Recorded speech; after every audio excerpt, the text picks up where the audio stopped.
আসসালামু আলাইকুম। আজ আমি এই ড্রামার নেক্সট পার্ট এক্সপ্লেইন করব। আপনারা যারা আগের পার্ট দেখেননি তারা কমেন্টে থাকা লিংক থেকে দেখে আসতে পারেন। তো চলুন আজকের এপিসোড শুরু করা যাক। এপিসোডের শুরুতেই দেখি প্রিন্সেসের জন্য নিয়ে আসা উপহার যখন নষ্ট হয়ে যেতে দেখেন তিনি তখন অনেক রেগে যান। এই জন্য এই রাজ্যের প্রিন্সেসের কাছে সবাই ক্ষমা চায় আর জিউ প্রিন্সেসকে বলে তাকে একটা সুযোগ দিতে। এই কাজ যে করেছে সে তাকে খুঁজে বের করবে এবং প্রমাণ করে দেবে যে এটা সে করেনি। তখন প্রিন্সেস তাকে একটা সুযোগ দেওয়ার বলে যদি সে প্রমাণ করতে না পারে তাহলে তাকে শাস্তি পেতে হবে। জিউ তখন সবার সামনে বলে যেহেতু এটা স্পেশালি প্রিন্সেসের জন্য তৈরি করা হয়েছিল তাই এই কাপড়ে স্পেশাল একটা ফ্রেগ্রেন্স লাগানো আছে। যে এটা ছিঁড়েছে নিশ্চয়ই তার হাতে সেই ফ্রেগ্রেন্স লেগে গিয়েছে। এই পানিতে তার হাত ডোবালেই বোঝা যাবে যে কে অপরাধী। তখন সে একে একে সবাইকে সেই পানিতে হাত ডুবাতে বলে। প্রথমে সে ইউআরকে সন্দেহ করে তার হাত ডুবাতে বলে, কিন্তু এরপরে বুঝতে পারে যে এই কাজ ইউআরের নয়, নিশ্চয়ই সে অন্য কাউকে দিয়ে করিয়েছে।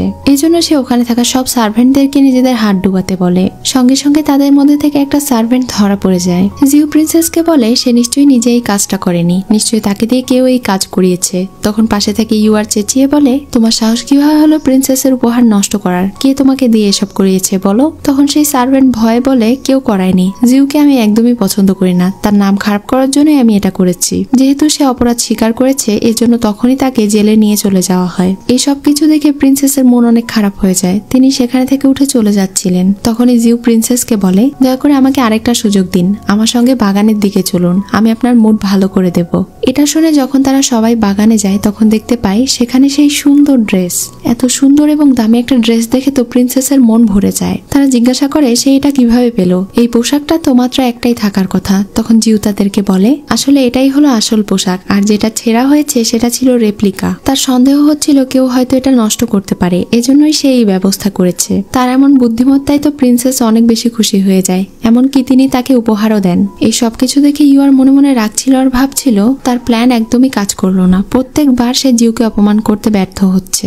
সেদিন রাতে রাজকুমার এইসব কিছু শোনার পরে তার প্রশংসা করে, এমনকি সে তাকে একটা খুশির খবরও দেয়। রাজকুমার তাকে বলে রানীমা রাজি হয়ে গিয়েছে তোমাকে এই রাজ্যের দায়িত্ব দেওয়ার জন্য। এটা শুনে তো সে খুশি হয়ে যায়, আর রাজকুমার যেহেতু তাকে হেল্প করেছে এজন্য সে রাজকুমারকেও ধন্যবাদ জানায়। পরদিন সকালে রানীমা তাকে একটা টোকেন দিয়ে দেয়, যেটার সাহায্যে সে এখন থেকে এখানকার রানীর মর্যাদা পেল এবং ক্রাউন প্রিন্সেস হিসেবে তাদের এই মহলের সকল মহিলাদের কার্যক্রম সে পরিচালনা করবে এবং গুরুত্বপূর্ণ অনেক বিষয়ে সে খেয়াল রাখবে। এসব দায়িত্ব দেওয়ার পরে রানীমা এখন তাকে বলে অনেক বছর থেকে আমি অপেক্ষা করে আছি, কবে আমার নাতি নাতনির মুখ দেখবো। এটা শুনে প্রিন্স জিং একটু বিব্রত বোধ করে আর সেখানে থেকে চলে যায়। এটা দেখে তারা দুজনই হাসে। তখনই সেখানে ইউআর চলে আসে। সে রানীমাকে জানায় যে সার্ভেন্টকে গতকালকে প্রিন্সেসের জামা কাপড় ছেঁড়ার অপরাধে বন্দী করা হয়েছে। সে জানিয়েছে কনকুবাইন তিয়ানকে নাকি খুন করা হয়েছে, আর সে নিজের চোখে দেখেছে কনকুবাইন তিয়ানকে জিউ মেরেছে। এটা শুনে তো তারা দুজনই হতবাক হয়ে যায়। রানীমা বলেন আমার বিশ্বাস এটা অবশ্যই জিউ করেনি, কিন্তু তারপর ইনভেস্টিগেশন তো করতেই হবে। এজন্য তারা সেই সার্ভেন্টের কাছে যায়। সার্ভেন্ট কান্না করে করে বলতে থাকে সে নিজের চোখে দেখেছে কনকুবাইন তিয়ানকে জিউ খুন করেছে। প্রমাণ হিসেবে সে জিউয়ের একটা কানের দুল দেখায়। তখন জিউ রেগে বলে কিছুদিন আগে আমার এই কানের দুল হারিয়ে গিয়েছিল, তার মানে আমাকে ফাঁসানোর জন্য এটা কালেক্ট করা হয়েছে, তাই না? একটা কানের দুল দিয়ে কি প্রমাণ হয় যে আমি তাকে খুন করেছি? এই বিষয়টি রানীমায়েরও বিশ্বাস হচ্ছিল না। এজন্য তিনি জিউকে একটা সুযোগ দেন। যেহেতু সে এখন এই রাজ্যের পাওয়ার পেয়ে গিয়েছে এজন্য সে এটা ইনভেস্টিগেশনের দায়িত্ব এখানকার পুলিশকে দেয়। পরদিন সকালে ইনভেস্টিগেশন করার পরে একটা মহিলা এসে তাদেরকে জানায় কনকুবাইন তিয়ান আসলেই মারা গিয়েছে, আর তার পুরো ঘর সার্চ করে এই লাল কাপড়ের টুকরো পাওয়া গিয়েছে। এটা দেখে ইউ আর রানীমাকে বলে এটা তো আমার বোন জিউ এর জামার টুকরো। তখন সেখানে তার পোশাক উপস্থিত করা হয় যেটা ছেঁড়া ছিল। জিউ তখন বুঝতে পারে এই সব কিছু তার বোনের ষড়যন্ত্র। সে শুধু রানীমাকে বলে এইসব ছোট ছোট প্রমাণ দিয়ে কি আপনি আমাকে দোষারোপ করতে চান? তখন রানীমা কিছু বুঝতে পারছিল না জন্য তিনি বলেন ক্রাউন প্রিন্স যখন আসবে তখন সে এটা ইনভেস্টিগেশন করে জানাবে। এটা শুনে জিউ রেগে সেখানে থেকে চলে যায়। আর ইউ আর মনে মনে খুশি হয়ে ভাবছিল খুব শীঘ্রই তার সুখের দিন আসতে চলেছে।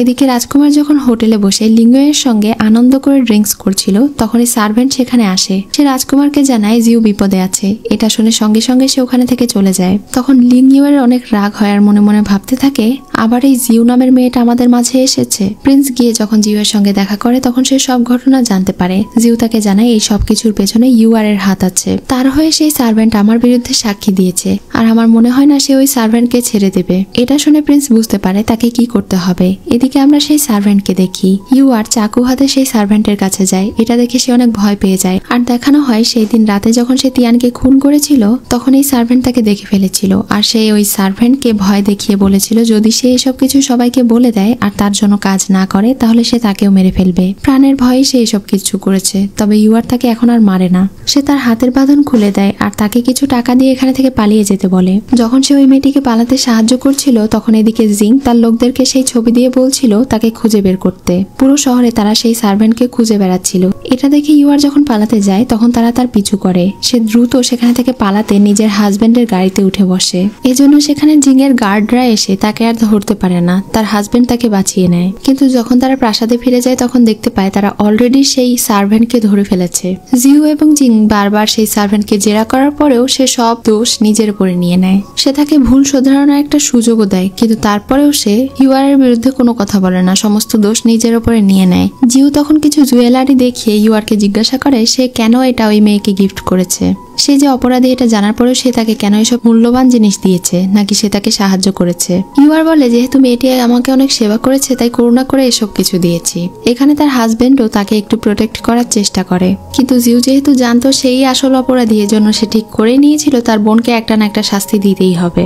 এজন্য সে ওই সার্ভেন্টকে লেবার হিসেবে বিক্রি করে দেয়, আর ওই সার্ভেন্টকে এত টাকা পয়সা দিয়ে সাহায্য করার জন্য ইউআরকে 3 বার চাবুকের আঘাত করা হয়। এটা দেখে জিং একটু অবাক হয়ে বলে নিজের বোনের উপর একটু বেশি কঠোর হলে না? সবেমাত্র রাজ্য চালানোর দায়িত্ব পেয়েছো আর এখন থেকেই এমন দাদাগিরি শুরু করেছো। আমি যদি কখনো ভুল করি তাহলে আমাকেও শাস্তি দিবে নাকি? তখন জিউ তাকে বলে রাজ্যের আইন ভঙ্গ করেই দেখুন, তারপরে বুঝবেন। এটা বলে সে ওখানে থেকে চলে যায়। ইউআর ব্যথায় কাতরাচ্ছিল, তার হাজবেন্ড তার ক্ষততে মলম দিয়ে দিচ্ছিল। তার হাজবেন্ড বুঝে গিয়েছিল এই সবকিছুর পেছনে তার ওয়াইফ দায়ী। এজন্য সেও তাকে বলে আমাকেও কিছু টাকা পয়সা দিতে হবে, না হলে আমি এটা সবাইকে বলে দেব। মানে তার নিজের হাজবেন্ডই তাকে ব্ল্যাকমেইল করছে। তখন সে আর কোনো উপায় না পেয়ে তার হাজবেন্ডকে প্রমিস করে বাপের বাড়ি থেকে টাকা নিয়ে এসে সে তাকে দেবে। তখন তার হাজবেন্ড তাকে বলে নিজের ক্ষততে নিজেই মলম দাও। এটা বলে সে ওখানে থেকে চলে যায়। সে এখন শুয়ে শুয়ে ভাবছিল তার বোনকে সে যতবারই হারানোর চেষ্টা করছে প্রত্যেকবার সে কিভাবে জিতে যাচ্ছে। তার মানে কি সেও পুনরায় জন্মগ্রহণ করেছে? যদি এমনটাই হয় তাহলে আমাকে জানতে হবে। পরদিন সকালে জিউ যখন তার সার্ভেন্ট চুনমেইকে খুঁজছিল তখন সে জানতে পারে সকাল 9টায় চুনমেই বাইরে গিয়েছে, এখনো ফিরে আসেনি। যেহেতু অনেক সময় হয়ে গিয়েছে, প্রায় দুপুর, এজন্য জিউ সেখানে যায় আর দেখতে পায় চুনমেই সেখানে নেই, তার ব্যাগ পড়ে আছে। তার মনে আছে গত জন্মে আজকের দিনে চুনমেই আত্মহত্যা করেছিল, কারণ তার ভাই জুয়ায় অনেক টাকা হেরেছিল, সেটা দিতে না পেরে সে আত্মহত্যা করেছে। এখন তাকে বাঁচাতে যেতে হবে। এদিকে ইউআরেরও মনে ছিল যে আজকের দিনে জুয়ার সেই ক্লাব থেকে চুনমেই লাফ দিয়ে মারা গিয়েছিল। যদি জিউয়ের আগের সব কথা মনে থাকে তাহলে সে নিশ্চয়ই নিজের সার্ভেন্টকে বাঁচাতে সেখানে যাবে। তাই সে ওখানে চলে যায় তার বোনকে হাতে নাতে ধরার জন্য। ওখানে বসে বসে গেম খেলতে থাকে। সে মনে করে তার বোন চলে এসেছে, কিন্তু সে দেখতে পায় এটা তার বোন নয়, বরং তার দুলা ভাই। প্রিন্স এখানে এসেছিল চুনমেইয়ের ভাইয়ের যে ঋণ আছে সেটা পরিশোধ করার জন্য। একই সাথে সেকেন্ড প্রিন্স তার কাছে থেকে অনেকগুলো টাকা ধার করে জুয়ায় হেরে গিয়েছে। সেই দলিল সে ইউআরকে দেয় আর বলে এটা তাকে পরিশোধ করে দিতে। এটা বলে সে ওখানে থেকে চলে যায়। তখন ইউআরের অনেক রাগ হয়, আর এটা ভেবেও সে খুশি হয় জিউ যেহেতু আসেনি তার মানে তার কোনো কিছুই মনে নেই। সে এখন আবার তার প্ল্যান মতো সবকিছু করতে পারবে। কিন্তু আসলে দূর থেকে জিউ তাকে দেখছিল। সে বুঝতে পেরেছিল কেন ইউআর এখানে এসেছিল। তাই এখন থেকে সে আরো সলিড প্ল্যান বানাবে। এখন থেকে তার বোনের বিরুদ্ধে তার লড়াই শুরু। আর আজকের যে ঘটনা ঘটেছে সে এটা নিজেই ঘটিয়েছে। সেখানে সে নিজে না গিয়ে তার হাজবেন্ডকে পাঠিয়েছে। এজন্যই মূলত ইউআর এটা বুঝতে পারেনি। পরদিন সকালে জিউ যখন তার অ্যাকাউন্টের বইগুলো চেক করছিল তখন দেখতে পাচ্ছিল এই অ্যাকাউন্টের বইয়ে অনেক গরমিল আছে। এজন্য সে হোটেলের অ্যাকাউন্টের বই নিয়ে যখন প্রাসাদের দিকে যাচ্ছিল তখনই একটা চোর এসে তার ব্যাগ ছিনতাই করে। সে বই ফেলে চোরের পেছনে দৌড় দেয়। লিংইউ তখন সেই বইটা উঠিয়ে নেয় আর তার ব্যাগ উদ্ধার করে তাকে দেয়। জিউ তখন তাকে ধন্যবাদ জানায়। সে তাকে চিনতে না পারলে লিংইউ নিজের পরিচয় দেয়। তখন সে বুঝতে পারে বিয়ের দিনে সে এই মেয়েটিরই প্রাণ বাঁচিয়েছিল। লিংইউ তখন তাকে চা খেতে ইনভাইট করে। তারা দুইজন বসে চা খাচ্ছিল। চা খেতে খেতে মেয়েটি রহস্যজনকভাবে তার দিকে তাকায় আর জিউ কিছুক্ষণের মধ্যে জ্ঞান হারিয়ে ফেলে। তখন সে জিউকে একটা রুমে নিয়ে যায়। প্রথমে সে তার চেহারা নষ্ট করে দিতে চায় আর ভাবতে থাকে যদি সে অসুন্দর হয়ে যায় তাহলে কি প্রিন্স তাকে আর পছন্দ করবে, কিন্তু এরপরে সে অন্যটা ভাবে। সে ভাবে যদি তার চরিত্র নষ্ট করি তাহলে তার জীবনটাই নষ্ট হয়ে যাবে। এটা ভেবে সে একটা মাতাল লোককে তার রুমের দিকে নিয়ে যায়, কিন্তু যখনই সে রুমে প্রবেশ করে তখন জিউ উল্টো তাকে সেই মাতাল লোকের সঙ্গে আটকে দেয়। আসলে জিউ আগে থেকেই বুঝতে পেরেছিল এমন কিছু হবে, এজন্য সে ওই চা পান করেনি, বরং ফেলে দিয়েছিল।